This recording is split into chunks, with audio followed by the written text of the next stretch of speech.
Hi, everyone. Today, we're diving deep into one of the most controversial and talked about issues in Hollywood right now. Yes, we're discussing the lawsuit and ongoing drama between Blake Lively, Justin Baldoni, and Jamie Heath involving the production of It Ends With Us. It's a story filled with allegations, fabricated chats, defamation claims, and more.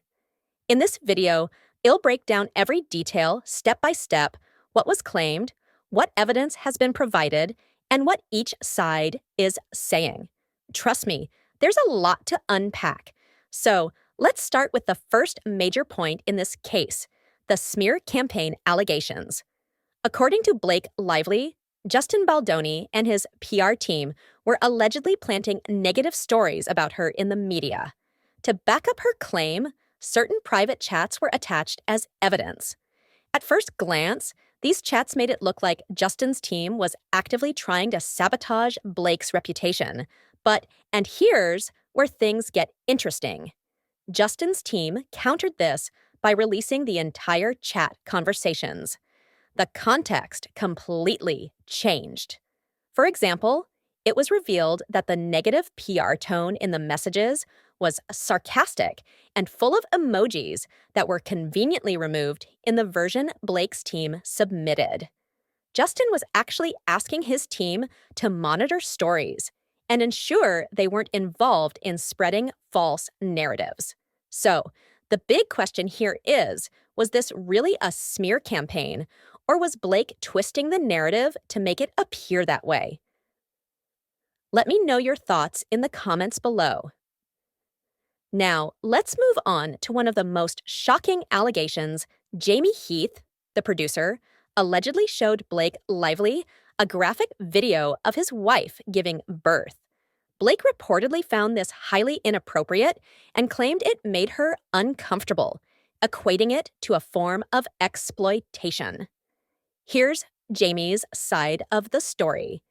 He was simply trying to explain a creative concept for a childbirth scene they were going to shoot.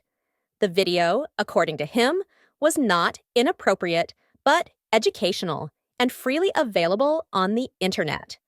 Jamie claims Blake misunderstood his intentions. This brings up a broader debate. Was this an honest creative discussion that went wrong? Or did Jamie cross a line? Let me know your take on this situation. Another big allegation Blake made was that Justin Baldoni, or someone from his team, barged into her trailer uninvited while she was breastfeeding. But here's where Justin's team flipped the narrative. They released a chat between Justin and Blake, where Blake herself invited Justin into her trailer while she was pumping. The messages clearly show that Blake said, "I'm just pumping in my trailer if you want to work out our lines." So, this raises a huge question. Why did Blake include this in her lawsuit if she herself initiated the interaction? Is this a misunderstanding or an attempt to paint Justin in a bad light? Let's talk about the infamous sexy comment. Blake accused Justin of using the word sexy in an inappropriate manner during their interactions. However, Justin's lawyers revealed more context about this. Apparently, Blake had also used the term sexy in casual chats while referring to certain scenes. This point highlights how selective quotes can often distort reality. It also raises an important question.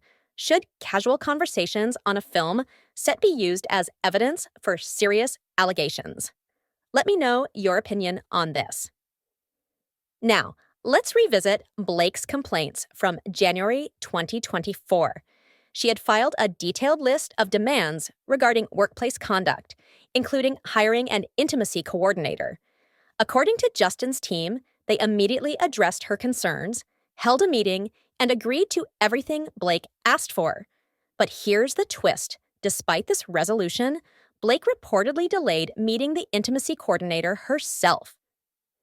This brings up an important point. If her concerns were truly addressed and filming resumed smoothly, why did Blake come back later with a lawsuit?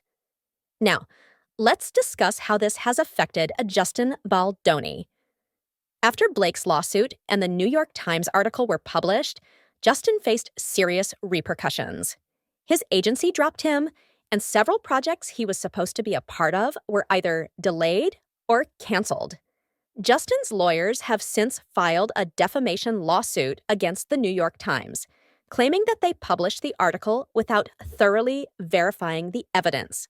They pointed out that the chats shared in the article were fabricated and out of context. This raises a critical issue about journalistic ethics. Shouldn't media outlets double-check their sources before publishing such damaging claims? Another revelation was about Blake's control over the project. Reports suggest she allegedly pressured the production team for a producer credit and even interfered in post-production decisions. For example, she demanded that the final cut of the movie not be approved without her input. This has left many fans wondering, was Blake overstepping her boundaries, or was she simply trying to ensure quality control?